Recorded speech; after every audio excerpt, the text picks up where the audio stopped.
आजच्या सत्काराच्या कार्यक्रमाचे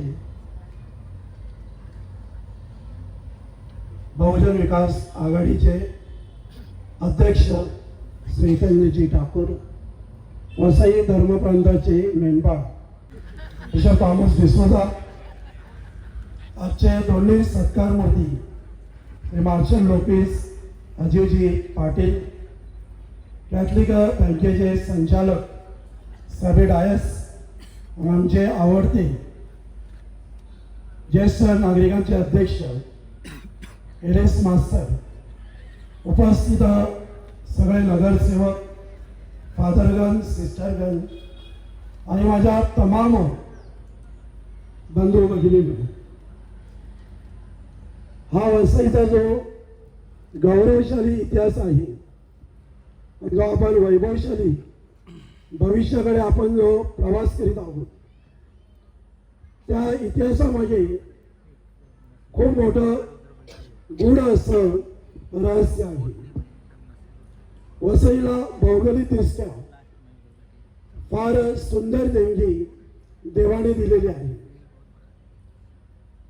सागर आहे, आपल्याला समुद्र, आपल्याला आगर आहे, ॲग्रिकल्चरल भाग आहे, आपल्यामध्ये नगर आहे जे शहरामध्ये राहणारी लोक आहेत, आणि वसई तालुक्याच्या पूर्वेला डोंगर आहे.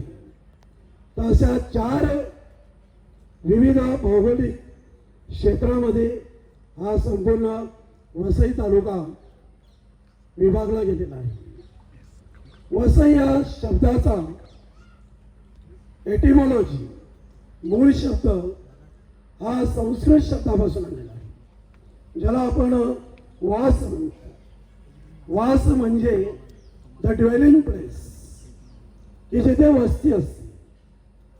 आणि असा वसईचा संस्कृत शब्दाप्रमाणे आलेला शब्द पुढे वसईमध्ये कालांतराने वेगवेगळ्या लोकांनी राज्य केलं आणि वसईला वेगवेगळ्या नावाने संबोधलं.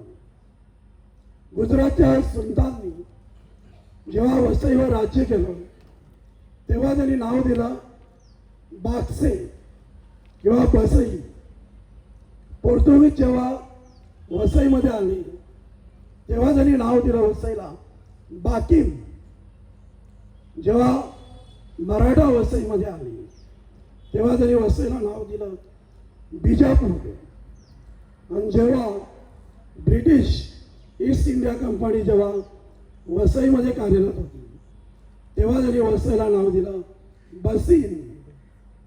आणि त्याचनंतर जेव्हा आपलं स्वातंत्र्य मिळालं त्या स्वातंत्र्यापासून आजपर्यंत आपण वसई तालुका गणला गेलेला आहे. आणि सध्या आपण वसई विरार म्युन्सिपल कॉर्पोरेशनमध्ये राहतो. प्रिय बंधू भगिनींनो, ही वसई जी आहे ती अनेक संतांनी आणि महंतांनी त्यांचे पदस्पर्श झालेले आहे. ही संतांची भूमी आहे आणि संतांची भूमी असल्यामुळे कुठल्याही प्रकारची नैसर्गिक आपत्ती या वसईला कधी बाधित झाली नाही.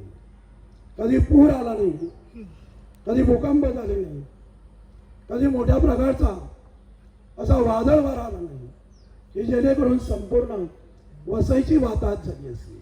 कारण अनेक संत या वसई भूमीमध्ये येऊन गेले. इतिहास सांगतो की वसईमध्ये येशूचा पहिला शिष्य संत बार्थोलोमियो हा पहिल्या शतकात येऊन गेला. आणि पहिल्या शतकामध्ये जवळजवळ 25,000 ख्रिस्ती या वसईमध्ये होते. येशूचा दुसरा शिष्य संत थॉमस हा दक्षिणेकडे गेला आणि बार्थोलोमियो यांनी कल्याण, ठाणे आणि वसई या परिसरात कार्य केलं.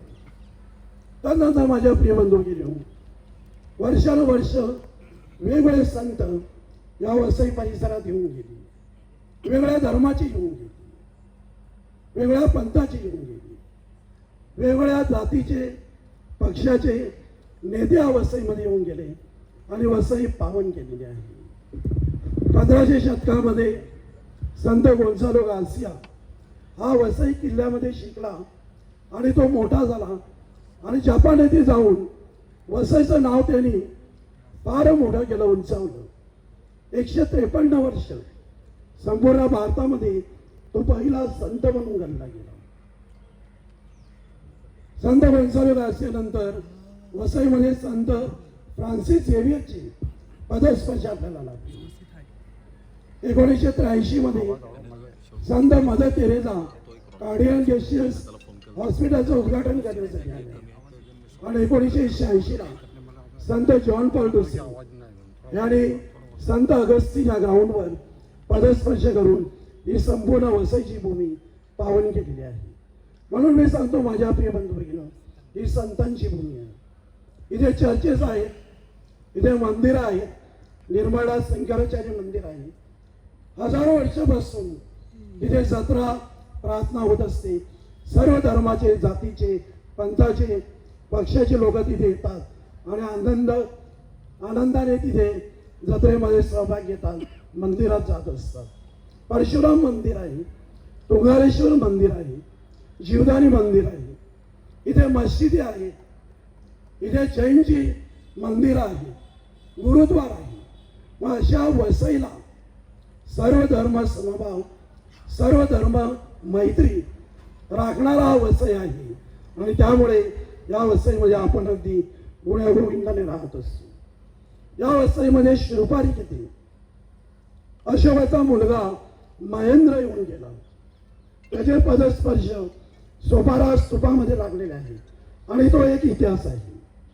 इसवी सन 325 मध्ये एफिसेस येथे जी परिषद झाली बिशपांची, तेव्हा वसईचा एक प्रतिनिधी बिशप म्हणून त्या एफिसेसच्या परिषदेसाठी गेलेला असा इतिहास आपल्याला सांगतो.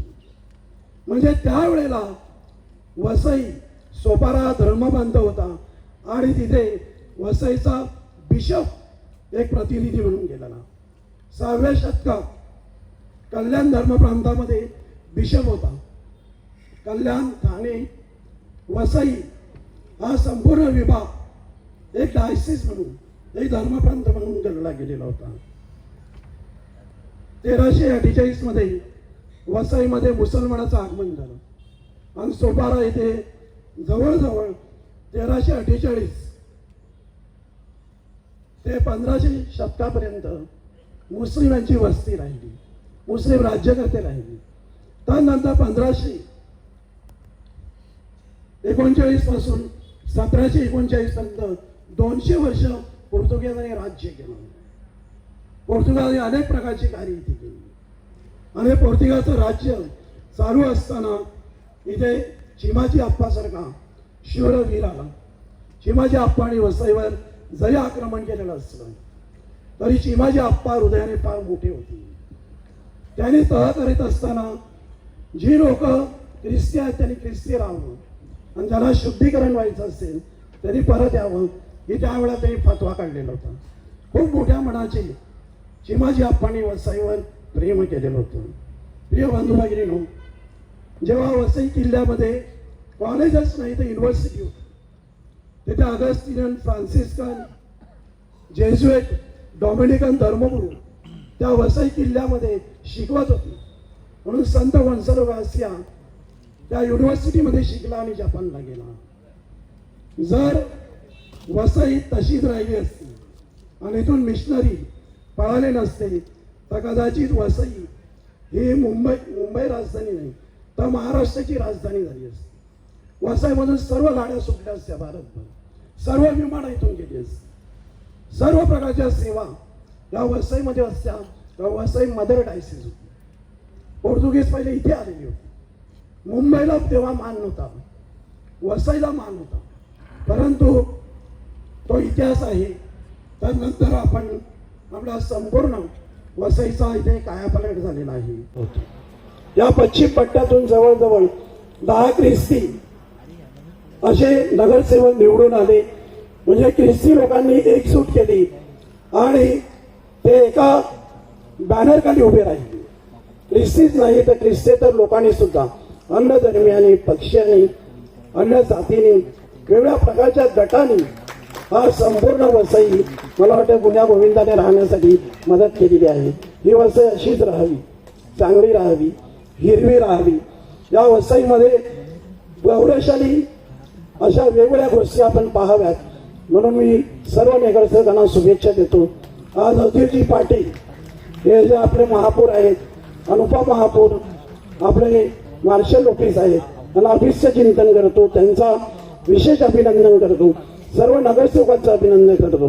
आणि बहुजन विकास आघाडीचे सर्वा श्री जितेंद्र ठाकूर यांना नमस्कार करून मी माझं हे भाषण संपवतो. धन्यवाद. God bless.